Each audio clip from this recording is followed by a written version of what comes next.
பிரியமானவர்களே, இயேசு கிறிஸ்துவின் நாமத்தில் உங்களுக்கு என் அன்பின் வாழ்த்துக்கள். இந்த நாளில ஆண்டவர் இயேசு உங்களோடு கூட ஒரு விசேஷமான காரியத்தை குறித்து பேச போகிறார். அதனால கவனமாக இந்த வார்த்தையை கவனிங்க. அதுக்கு முன்னால இந்த மலைப்பகுதி தெரியுது, அது எங்கன்னு பார்க்குறீங்களா? இந்த மலை சவுத் ஆப்பிரிக்காவில் கேப்டவுன் பட்டணத்தில் கடலை ஒட்டி இந்த மலை தொடர் அமைந்திருக்கிறது. அதுக்கு பின்னால பார்க்குறீங்களா, ஒவ்வொரு மலை முகப்புகள் 12 இருக்கிறது. அதனால இந்த இடத்துக்கு பெயர் 12 அப்போஸ்தலர்கள், 12 apostles என்று சொல்லி இந்த மலைக்கு பெயர் வச்சிருக்கிறாங்க. அதாவது இயேசு கிறிஸ்துக்கு 12 அப்போஸ்தலர்கள் சீஷரா இருந்தாங்கல்ல, அதை நினைவு கூறும்படி தான் இந்த மலை பிரதேசத்திற்கு 12 அப்போஸ்தலர்கள் அப்படின்னு பேர் வச்சிருக்கிறாங்க.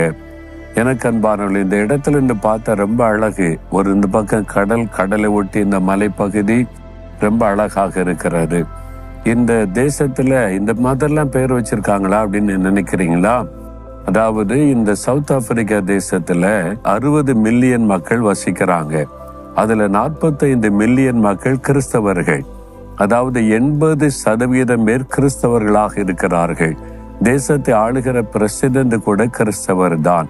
சுமார் 2 லட்சத்துக்கும் அதிகமான சபைகள் இந்த தேசத்துல இருக்கிறது. அது மாதிரி இந்த தேசம் முழுவதுமே ஏராளமான ஆண்டவருடைய பிள்ளைகளை பார்க்க முடியும். இந்த மலைக்கு இந்த மாதிரி பெயர் வச்சிருக்கிறது ஆச்சரியமான காரியம் அல்ல.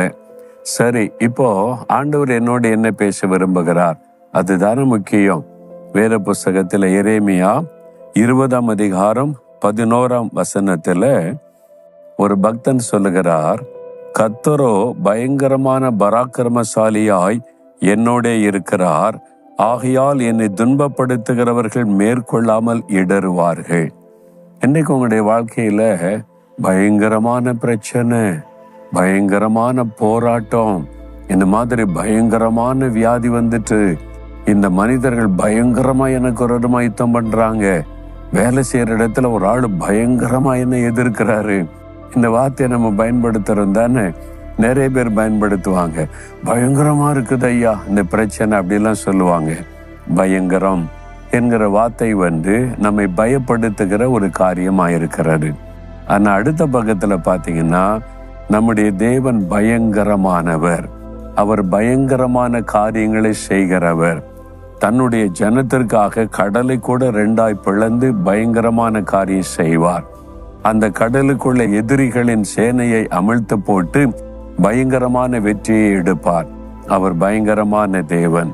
அவர் பயங்கரமான பராக்கிரமசாலியாய் என்னோட கூட இருக்கிறார் என்று பக்தன் சொல்றான். நீங்க சொல்லணும், கர்த்தர் பயங்கரமான பராக்கிரமசாலியாய் என்னோடு இருக்கிறார். அதனால எனக்கு விரோதமாய் எழும்புகிற சத்துருக்கள் வெட்கப்பட்டு போவாங்க. எப்படி என்ன ஜெயிக்க முடியும்? எவ்வளவு பயங்கரமா அவங்க எழும்பி வந்தாலும் என்னுடைய ஆண்டவர் பயங்கரமான பராக்கிரமசாலியா என்னோடு இருக்கிறதுனால என்ன ஜெயிக்க முடியாது. அவங்க தோத்து போவாங்க, வெட்கப்பட்டு போவாங்க. அப்படிதான் அந்த பக்தன் சொல்லுகிறார். இப்படி அநேக சம்பவங்கள் வேதத்தில் எழுதப்பட்டு இருக்கிறது. உங்க வாழ்க்கையில கூட இன்றைக்கு ஏதோ ஒரு காரியம் உங்களை பயப்படுத்துகிற பயங்கரமான பிரச்சனையாய் வந்திருக்கிறது. ஆனா ஆண்டவர் சொல்லுகிறார், அதெல்லாம் ஒண்ணுமில்லாமல் போய்விடும். நீங்கள் பயப்படுகிறபடி ஒன்று நடக்காது. அவைகளை ஒன்றுமில்லாமல் செய்கிற பயங்கரமான தேவன் உங்களோடு கூட இருக்கிறார். நீங்க அதை விசுவாசித்து, என்னுடைய ஆண்டவர் பயங்கரமான பராக்கிரமசாலியாக என்னோடு இருக்கிறார், ஆகவே என் சத்துருக்கள் என்னை மேற்கொள்ள முடியாது, இந்த பிரச்சனை என்னை மேற்கொள்ள முடியாது, இந்த வியாதி என்னை முடக்கிவிட முடியாது, இந்த பயங்கரமான தேவைகள் என்னை கலங்க பண்ண முடியாது.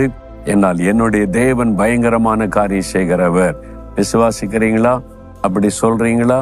அப்படி சொன்ன உடனே காரியம் மாறும். பாருங்க, ஆண்டவரே, நீர் பயங்கரமான பராக்கிரமசாலியா என்னோடு இருக்கிறீர், ஆகவே என்னை பயமுறுத்துகிற எந்த பயங்கரங்களும் என்னை மேற்கொள்ள முடியாது.